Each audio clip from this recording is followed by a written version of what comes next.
وَلَقَدْ يَسَّرْنَا الْقُرْآنَ لِلذِّكْرِ فَهَلْ مِن مُّدَّكِرٍ بسم اللہ الرحمن الرحیم۔ السلام علیکم ورحمۃ اللہ وبرکاتہ۔ بیٹا، آپ کا سوال تھا کہ قرآن مجید بہت مشکل ہے، اور اس کے جواب میں ہم نے آپ کو 2 ویڈیوز کے اندر اس بات کو ثابت کیا ہے کہ قرآن مجید پڑھنے سے متعلقہ جتنے بھی قواعد ہیں، یہ ہم نے کلاس 1، کلاس 2 اور کلاس 3 کی اردو کی کتابوں میں بچپن میں پڑھے ہوئے ہیں۔ تو سبحان اللہ، اس سے زیادہ اور کیا آسانی ہو سکتی ہے۔ لاسٹ ویڈیو میں 80% تک پڑھ گئے تھے انہی 4 قاعدوں کی مدد سے، اور یہ وہی قاعدے تھے جو ہم نے بچپن میں اپنی چھوٹی چھوٹی اردو کی کتابوں میں پڑھے تھے۔ اور ویڈیو کے آخر میں ہم اس بات کے اوپر پہنچے تھے جب ہم قرآن مجید کی تلاوت کر رہے تھے کہ 2 قاعدے نئے آئے ہیں جو ہم نے ابھی تک نہیں پڑھے ہیں۔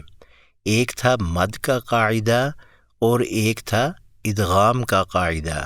آج کی ویڈیو میں ہم انشاءاللہ تعالی انہی 2 قاعدوں کو پڑھیں گے۔ تو سب سے پہلے مد کا قاعدہ میں آپ کو لیے چلتا ہوں اردو کی پہلی کتاب، یعنی جب آپ 5 یا 6 سال کے ہوتے ہوں گے، اس وقت جو آپ نے کتاب پڑھی تھی اس کے تقریباً 3 یا 4 صفحہ کے اوپر ایک لفظ لکھا ہوتا تھا، آج۔ بیٹا، آپ کو معلوم ہے یہ مد کا قاعدہ ہے۔ یہ دیکھیے گا، یہ جو لفظ ہے نا آج، اگر میں اس کو زبر کے ساتھ ملاؤں تو یہ بنے گا اج۔ اچھا، اگر میں اس کو ایک الف لمبا کر کے ملا دوں جیم کے ساتھ تو یہ بنے گا آج۔ تو یہ آج بھی نہیں ہے اور یہ اج بھی نہیں ہے، یہ ہے آج، یعنی تقریباً 3 گنا لمبا کر کے میں نے ساتھ ملا دیا۔ اسی طرح ایک اور مثال دیکھیے گا، یہ بھی آپ نے بچپن میں پڑھی ہوگی، عام۔ اچھا، اگر میں اس کو زبر کے ساتھ ملا دوں تو یہ بن جائے گا ام، اور اگر میں اس کو ایک الف لمبا کر کے ملاؤں یعنی عام، تو یہ عام بھی نہیں ہے، ام بھی نہیں ہے، یہ ہے عام۔ قصہ مختصر کہ اس کو تقریباً 3 گنا لمبا کر کے آپ نے میم کے ساتھ ملا دیا۔ اور اب ہم چلتے ہیں، یہ جو ہم نے بچپن میں قاعدہ پڑھا تھا اس کو ہم اپلائی کرتے ہیں قرآن مجید کے اوپر۔ اور اب بات ہے قرآن مجید میں مد کرنے کے 2 بڑے قاعدے ہیں۔ اس میں پہلا قاعدہ کیا ہے کہ اگر قرآن مجید میں مد کا نشان آپ کو نظر آ جائے اور اس کے بعد حمزہ ہو، یعنی مد کے نشان کے بعد حمزہ لکھا ہوا نظر آ جائے، تو اس مد کو آپ نے 2 الف لمبا کر دینا ہے۔ جیسے با الف با، تو یہ ہو گیا 1 الف، اور مد کے نشان کے بعد اگر حمزہ آ جائے تو با، بس 2 الف آپ نے لمبا کر دیا۔ یہ ہو گیا ایک اصول۔ اب اس کی مثالیں دیکھ لیتے ہیں آپ کے سامنے۔ یہ 4 مثالیں آپ کے سامنے رکھی ہوئی ہیں۔ مد کے نشان کے بعد حمزہ نظر آ رہا ہے تو اس مد کو آپ نے 2 الف لمبا کر دینا ہے۔ جیسے آ با انا، یتساءلون، اذا جاء، سیئت۔ یہ بات سبحان اللہ، ایک قاعدہ سمجھ آ گیا۔ اب دوسرا قاعدہ دیکھتے ہیں، وہ یہ ہے کہ مد کے نشان کے بعد اگر حمزہ نہ ہو تو پھر آپ نے 3 الف لمبا کر کے ساتھ ملا دینا ہے. جیسے یہ مد کا نشان ہے، اس کے بعد حمزہ نہیں ہے تو میں نے اس کو 3 الف لمبا کر کے ساتھ ملا دینا ہے. جیسے وَلَضَّالِّينَ،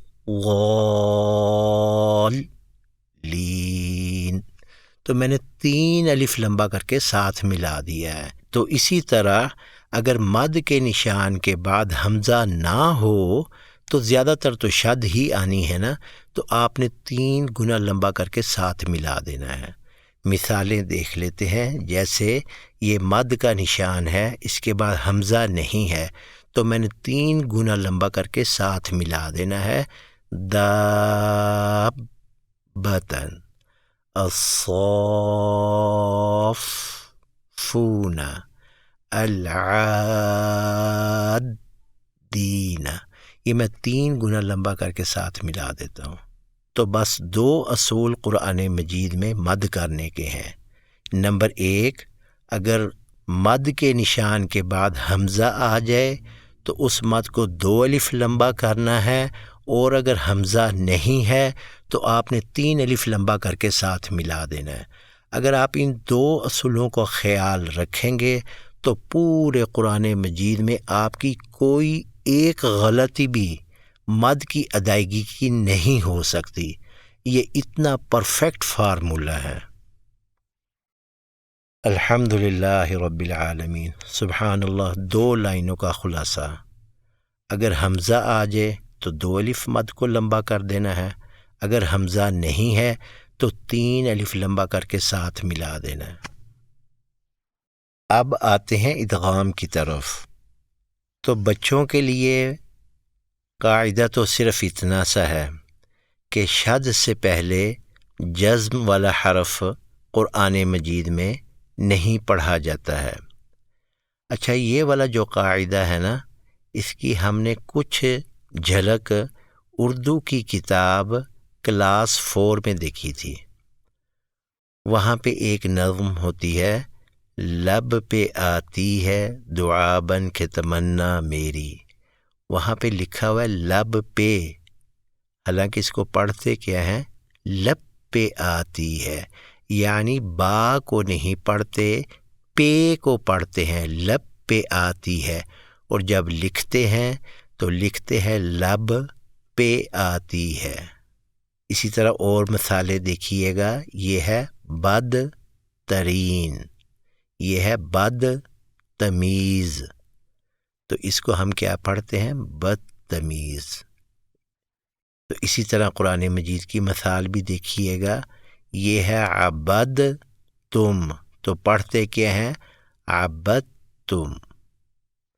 تو بس اتنی سی بات کافی ہے بچوں کے لیے کہ قرآن مجید میں شد سے پہلے جزم والا حرف نہیں پڑھتے. جیسے فَإِن لم کو فَإِل لم، من رَأْسِهِ کو مر رَأْسِهِ، من نفعہما کو من نفعہما. اسی طرح من موصن، اس کو میم موصن. اور مثالیں دیکھ لیجئے گا کہ شد سے پہلے جزم والا حرف قرآن مجید میں نہیں پڑھنا. جیسے قل ربی، تو قر ربی. ارکب معنا کو ارکم معنا.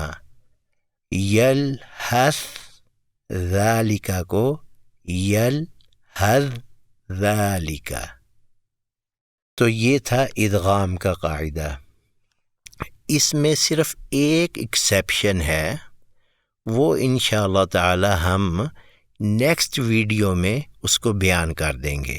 ٹھیک ہے، صرف اتنا کافی ہے کہ آپ یاد رکھیے گا شد سے پہلے جزم والا حرف قرآن مجید میں نہیں پڑھا جاتا، تو اس کو ادغام کہتے ہیں. اس کو آپ پورے قرآن مجید میں اپلائی کریں. البتہ صرف ایک ایکسیپشن ہے، وہ ہم انشاءاللہ تعالی ایک دو ویڈیو کے بعد وہ بھی آپ کو بتا دیں گے۔ بیٹا اگر کسی کا بھی کوئی بھی کویسچن ہو تجویز سے ریلیٹڈ تو کائنڈلی بلا تکلف پوچھیے گا، واٹس ایپ کے اوپر میسیج کر لیں، یا یہ کہ اور اگر آپ ہمیں واٹس ایپ میسیج کریں گے تو پھر یہ ہے کہ جو ہی اس کا جواب اپلوڈ ہوگا تو انشاءاللہ تعالی ہم آپ کو اس ویڈیو کا لنک بھی بھیج دیں گے۔ جزاک اللہ تعالی خیر الجزاء۔